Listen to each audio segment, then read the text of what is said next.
Alright, so I'm back this week with a brand new micro lesson. It's been a while since I've done these, and I've just continued to get emails and comments from people asking, where are they? When are they coming back? And so I couldn't ignore that. I had to address that. Now, I took a little break because it was kind of overwhelming. I was doing micro lessons and macro lessons in the same week, and it was just kind of a lot. But anyway, I did want to bring them back, so from time to time I will throw out these micro lessons. And so that's what we're going to be doing this week. This is a really cool blues. It's incredibly practical. It may sound very simple on the surface, but I promise if you'll stick with me through this lesson, and this will be a short one, you're going to learn something that maybe you hadn't thought about. No matter where you are as a player, there will be some little takeaway that you can walk away with and apply to your own playing. So what we're going to do is we're going to be looking at a blues that's going to be played in the key of G, but you can play this in any key once you understand how we do it. And it's going to be using two chord shapes out of the caged system. We're going to be playing a G chord using the E chord shape. These three fingers are playing an E chord. Think of that down in first position, slide it up. And then we're going to be playing the A chord shape out of caged. There's your A chord, slide it up. So it's going to be a G, a C, and a D. And the C and the D are using the A chord shape. And that's really just a 1-4-5 blues. And so we're going to start with that G chord. Now I'm not going to play the full bar chord because I don't need that. I'm actually only going to play strings 4, 3, and 2 out of that bar chord. The way that I make this though is I go ahead and bar the first 2 strings on the 3rd fret in case I bump that first string. Even though I'm not going to be playing the first string, I go ahead and bar it anyway. I put my middle finger down on the 4th fret 3rd string and then my ring finger on the 5th fret 4th string and play strings 4, 3, and 2. So that's the G chord we're going to be working out of. Now I slide into it. You hear that in a lot of blues. It's a great little technique. But the reason I'm not playing the full bar chord is I want my pinky to be free so that I can play this embellishment. So now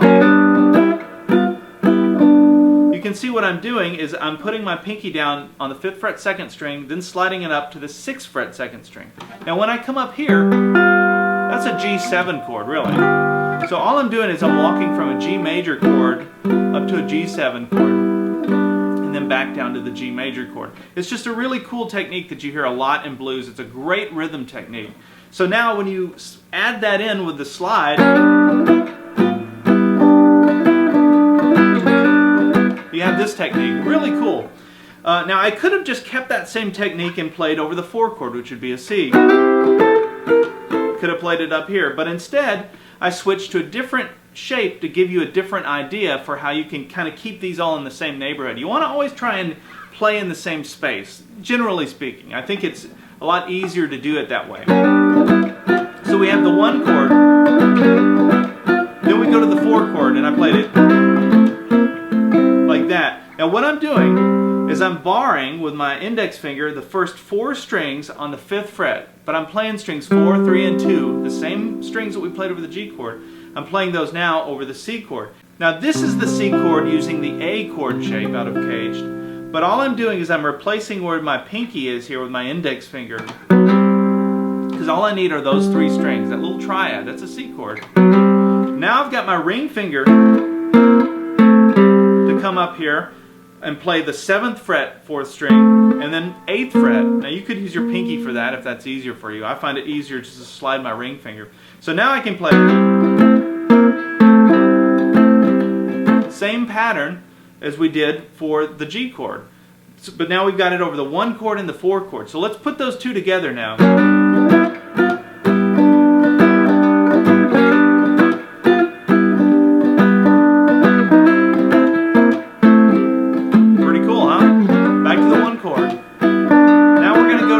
Chord, and it's exactly the same thing as the 4 chord. We just slide it up 2 frets. So now we're playing our D chord. There's your D chord using the A chord shape, but we're just playing this part of it. And then back to your 1 chord.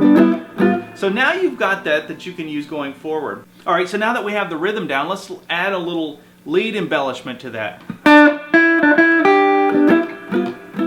So what I'm doing there, 3rd fret 2nd string, and then I come up to the 5th fret 2nd string, all the way up to the 3rd fret 1st string. Now what are those notes? Those are in the major pentatonic scale, pattern 2. If you want more information about major pentatonic scale, minor pentatonic scale, where those two scales meet in the middle, and that's kind of where we're at, you can check out lesson EP130. It's a lesson I did several years ago, but I go into detail about that. But that's what's happening here. I'm just playing some notes out of the major pentatonic scale for G. Pattern 2 of the major pentatonic scale. Okay, so that's what we played. That was the lead part. And that's the call. The response to that is that same rhythm that we just learned. And then the second time through I went, and all I did there was walk down the notes of the chord. Look at that. If you were to picture that G bar chord, I'm just playing 1, 2, 3, 4, those string numbers. But I added that note, which is the 5th fret 2nd string. It's in the scale, that's why it works. So that's what that looks like. Alright, so let's put those two lead parts together now for the G chord.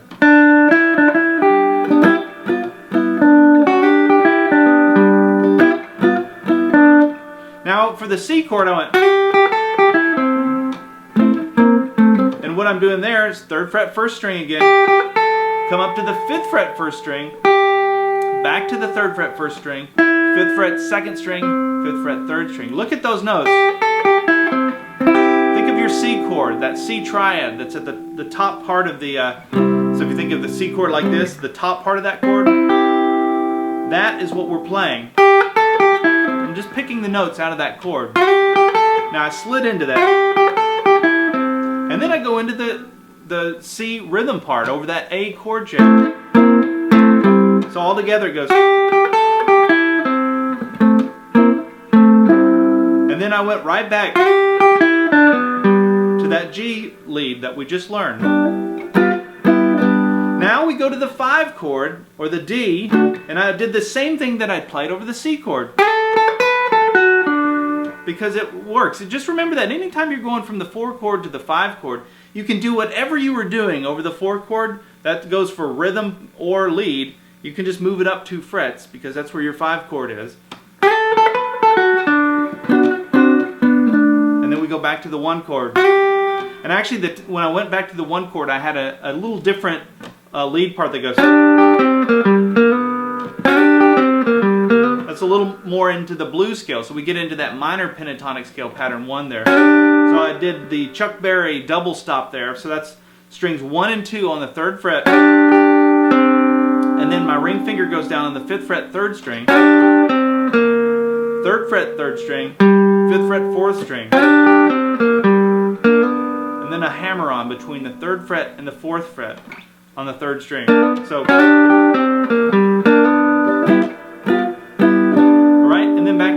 Alright, so let's back up and play through this the second time through and add in those lead fill licks. So we have.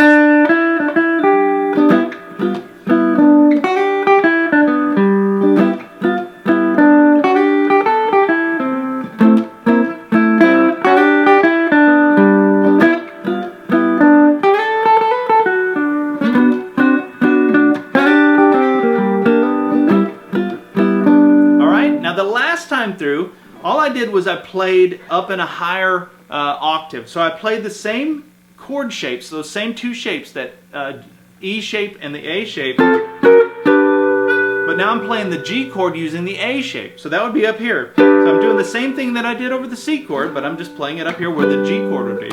And I walked up to it.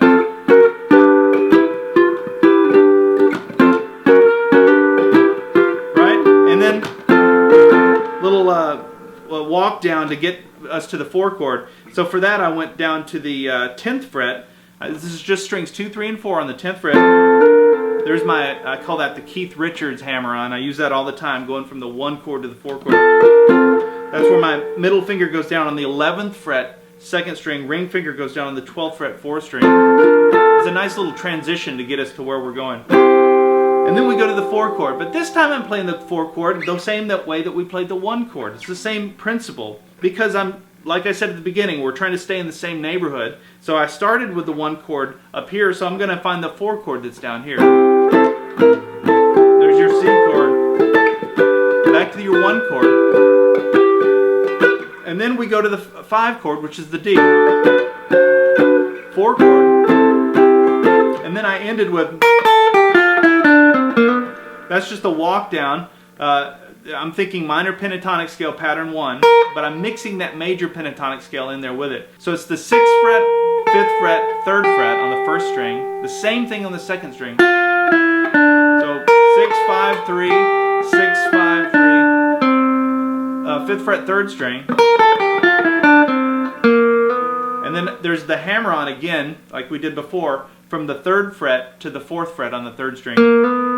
And then I ended with that classic T-Bone Walker chord shape. That's just a G9 chord with a B in the bass.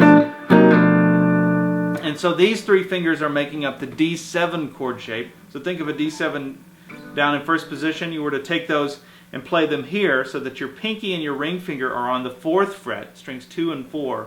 And then your middle finger's on the 3rd fret, 3rd string.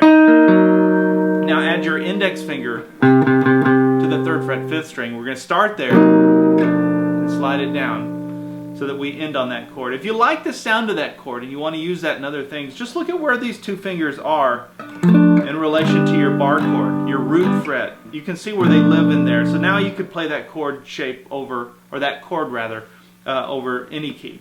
So that's the blues with the little fill lick. This is something you can do in any key. If you want to challenge yourself, I would challenge you to play everything we just learned, but shift it over to the key of F, or try playing it in A.